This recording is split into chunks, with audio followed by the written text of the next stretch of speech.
Mecanismos defensivos y estrategias de afrontamiento.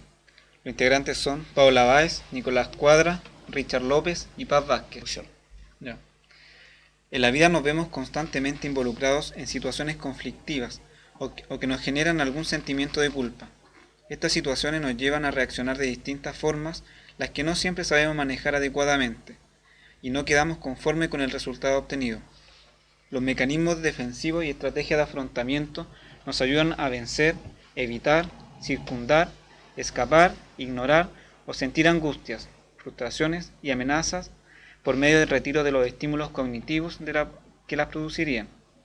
Estrategia de afrontamiento se refiere a actividades y comportamientos de las que el individuo es consciente, y mecanismo de defensa se refiere a procesos mentales inconscientes del individuo. El término mecanismo de defensa fue definido por primera vez por Sigmund Freud en su obra Las neuropsicosis de defensa en 1984, como los rechazos instintivos que realiza el yo a representaciones intolerables, y hablaba de tres mecanismos: la transposición del efecto y la psicosis alucinatoria. Posteriormente se refirió a ellos con el término represión, y no fue hasta 1926 en Inhibición, Síntomas y Angustia cuando retomó el concepto de mecanismo de defensa para designar a todas las técnicas de que el yo se sirve de conflictos eventualmente conducentes a la neurosis, pasando a considerar la represión como uno más de estos mecanismos. Los mecanismos defensivos, según Freud, son represión. Consiste en mantener alejados de la conciencia ciertos recuerdos, deseos o sentimientos que son considerados como desagradables o amenazantes. Se produce en dos fases. Primero se rechaza la experiencia de la conciencia y después se realiza un esfuerzo constante por mantenerlo en el inconsciente. 3. En segundo lugar, conversión o somatización. A través de la conversión la persona transforma los deseos o sentimientos que considera amenazantes en manifestaciones de tipo somático, como dolores o problemas sensoriales. 3. Como tercero, la formación reactiva. Consiste en hacer exactamente lo opuesto a lo que dicta el deseo percibido como amenazante, y muchas veces se encuentra en la base de rituales obsesivos. Un ejemplo sería que una persona con deseos de ensuciarse se obsesiona con la limpieza. También puede llevar a conductas muy valoradas socialmente, como cuando una persona con deseos de quemar cosas se alista como bombero voluntario. Desplazamiento. Con este mecanismo se separa el efecto considerado amenazante o doloroso del objeto que lo causa y se asocia con otro objeto. Esto suele ser un objeto neutro, pero de alguna manera guarda alguna relación simbólica con el primero. Freud describió con detalle este mecanismo en el análisis de la fobia de un niño de 5 años, en 1909, en la que presentaba el caso de Hans, un niño que, como no podía tolerar sentir miedo a su padre, al que al mismo tiempo quería, desplazó ese miedo a los caballos. 3.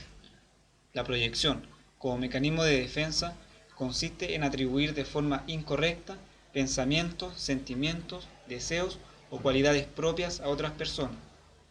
Lo proyectado no se reconoce como propio porque resulta inaceptable en un introyección. Se puede considerar lo contrario a la proyección, ya que implica atribuir erróneamente a uno mismo cualidades, deseos, sentimientos, etc. de otras personas. La negación. Aunque puede confundirse con la represión, en este mecanismo no se olvida la realidad, sino que se niega. La negación no tiene por qué afectar a todo el aspecto de la realidad amenazante, sino que puede limitarse solo a su significado o a sus consecuencias. 3. Anulación retroactiva. Suele tratarse de rituales obsesivos mediante los cuales la persona cree que anula el significado de otra conducta que considera amenazante y que ha realizado anteriormente o ha deseado hacer. Se considera que está en la base de las supersticiones y trastorno obsesivo compulsivo. La racionalización supone buscar razones lógicas que justifiquen los deseos, acciones o sentimientos considerados inaceptables.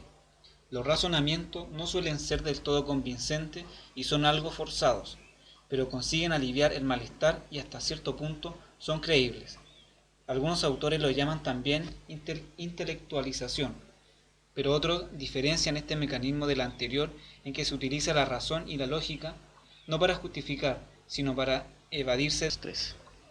El aislamiento es el mecanismo contrario a la represión. En él no se aleja de la conciencia lo que se considera amenazante o doloroso, sino que lo mantiene inconsciente en el sentimiento que genera. Un ejemplo sería que alguien que al morir un ser querido es incapaz de sentir dolor. La punición se trata de conductas que la persona realiza para paliar el sentimiento de culpa por haber llevado a cabo conductas, pensamientos o sentimientos no aceptados moralmente. Se diferencia de la anulación retroactiva, en que no se trata de rituales, sino de conductas compensatorias que suelen ser positivas. La sublimación, este mecanismo suele considerarse el más adaptativo de todos y consiste en derivar la energía que procede de los instintos no tolerados a la consecución de fines socialmente reconocidos. Fantasía. La fantasía no siempre es un mecanismo defensivo, pero a veces puede actuar como tal. En estos casos, la persona la utiliza para evadirse o para realizar imaginariamente ciertos deseos que de otra forma no podrían ser satisfechos. Melanie Klein adoptó el concepto de mecanismos defensivos para darle un nuevo enfoque. Subdividió las etapas del desarrollo psicosexual de Freud y a cada una de estas subetapas le adjudicó unos determinados mecanismos defensivos, ofreciendo un enfoque evolutivo de estos. En su clasificación recuperó algunos mecanismos de la concepción anterior y aportó además los siguientes. En primer lugar, escisión. Consiste en mantener los objetos persecutorios alejados del ideal. Idealización. Mantener el objeto ideal lejos del persecutorio y hacerlo invulnerable. Identificación proyectiva. Se encienden partes del yo y se proyectan en un objeto externo, que queda entonces poseído y controlado por las partes proyectadas y se identifica con ellas. Desintegración.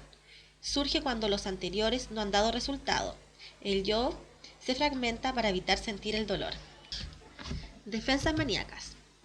Se trata de mecanismos para no sentir culpa y la pérdida. Se consideran defensas maníacas la reparación maníaca, es decir, reparar el objeto sin sentir la culpa y la pérdida. También se considera el control. Esto trata de negar la dependencia del objeto. El triunfo, que trata de negar los sentimientos depresivos, y la desvalorización, que es negar el valor del objeto.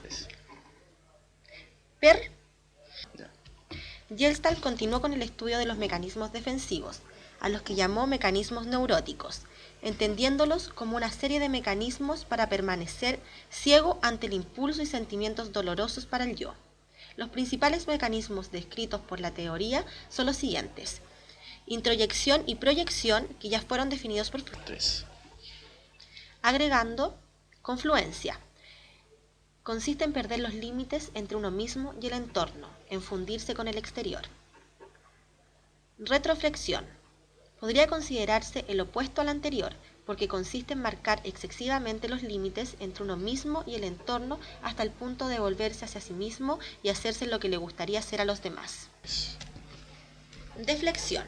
Es un mecanismo que tiende a enfriar el contacto directo con otras personas, creando un espacio justo antes del contacto.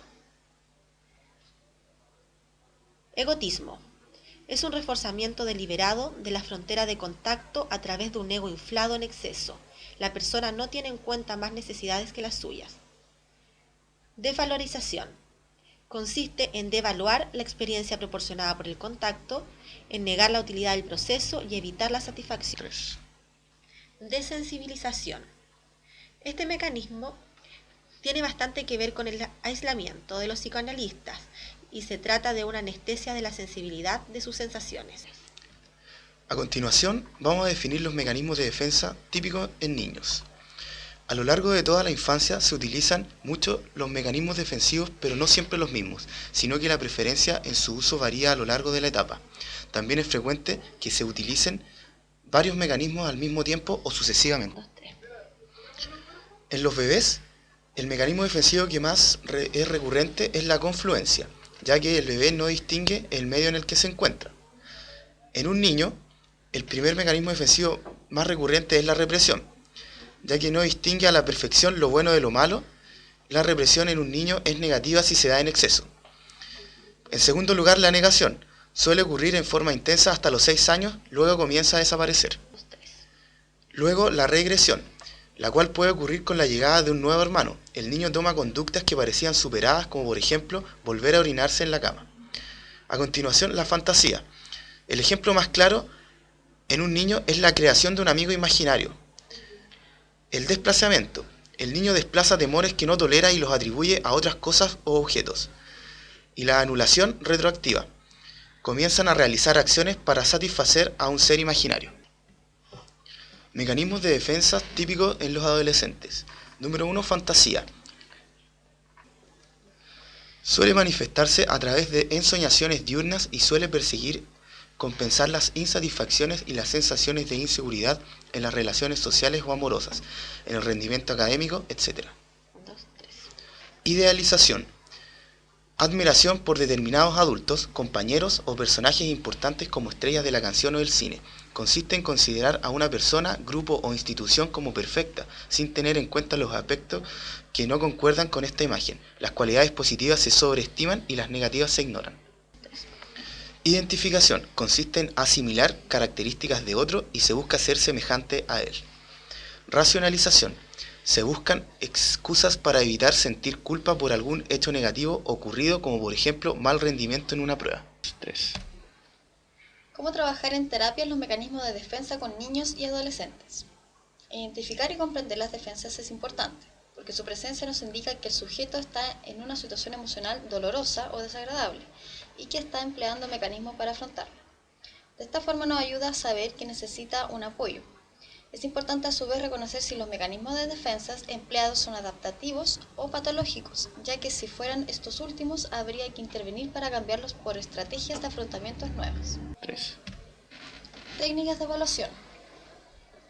Test proyectivos temáticos. Estas pruebas consisten en una serie de láminas con imágenes de diferentes escenas que se les presentan al paciente para que interprete lo que ve. El más utilizado en niños es el CAT y el TAT para jóvenes y adultos. Otros test proyectivos temáticos son el pata negra y el test de relaciones objetales.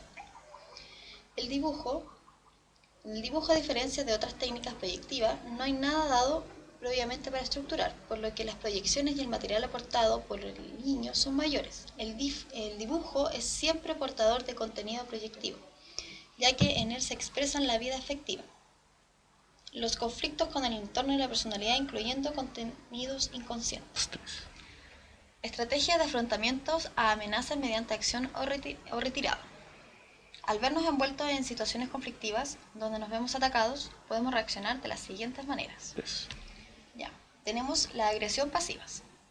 El individuo se enfrenta con reacción agresiva interna sin que el otro llegue a percibirla. Es como una máscara que esconde hostilidad y resentimiento. Puede ser simplemente una respuesta de supervivencia de un subordinado ante un jefe que no tiene otra forma más abierta de autoafirmación. En segundo lugar, tenemos quejas o rechazo de ayuda. El individuo expresa quejas o peticiones de ayuda que esconden rechazo y hostilidad y que luego se expresan con rechazo o desagrado a cualquier ofrecimiento de ayuda. 3. Y por último tenemos retirada apática. Individuo que en vez de enfrentarse, simplemente se retira sin dar muestras de cambios con sus sentimientos. Todos estos mecanismos los utilizamos todos como medio de supervivencia. Sin embargo, un uso extremo de algunos de ellos sería patológico y desencadenador de trastornos. 3. Estructura conceptual de las subescalas de afrontamiento para evitar sentirnos con angustia o estrés. Tenemos la acción social. Se refiere al hecho de dejar que otros conozcan el problema y tratar de conseguir ayuda escribiendo peticiones o organizando actividades como reuniones o grupos. Autoinculparse. Incluye conductas que indican que el sujeto se ve como culpable o responsable de su problema o dificultad. Buscar apoyo espiritual, compuesto por elementos que reflejan una tendencia a rezar, orar, y a creer en la ayuda de Dios o de un líder espiritual. Ignorar el problema. Agrupa los elementos que reflejan un esfuerzo consciente por negar el problema o desentenderse de él. Buscar apoyo social. Incluye elementos que indican una inclinación a compartir el problema con los demás y conseguir ayuda para afrontarlo. Buscar ayuda profesional. Denota el uso de consejeros profesionales como un maestro o un psicólogo. 3. Buscar diversiones relajantes. Incluye elementos que describen situaciones de ocio y relajantes tales como la lectura o la pintura. Concentrarse en resolver el problema. Es la estrategia que se dirige a abordar el problema sistemáticamente y que tiene en cuenta diferentes puntos de vista u opciones de solución. Distracción física. Consta de elementos que describen la dedicación al deporte, el esfuerzo físico y mantenerse en forma. Fijarse en lo positivo. Se caracteriza por elementos que indican una visión optimista y positiva de la situación presente y una tendencia a ver el lado bueno de las cosas y a sentirse afortunado. Hacerse ilusiones. Consta de elementos que están basados en la esperanza y la expectativa de que todo tendrá un final feliz. Invertir en amigos íntimos. Se refiere al esfuerzo por comprometerse en alguna relación de tipo íntimo. 3. Los mecanismos de defensa son una parte que involucra el funcionamiento psíquico de toda persona y solo se les considera patológicos cuando se abusa de ellos o cuando son muy rígidos. Podemos concluir también que los mecanismos defensivos son el motor que activa las estrategias de afrontamiento y ocurre cuando nos vemos agobiados en situaciones conflictivas o con sentimientos de culpa, utilizando estas estrategias para evadir aquellos sentimientos que nos producen angustias. A continuación tenemos la bibliografía, en donde mostramos los links de información en los cuales sacamos nuestra información y los libros donde nos basamos para recopilar la información del marco teórico. 3.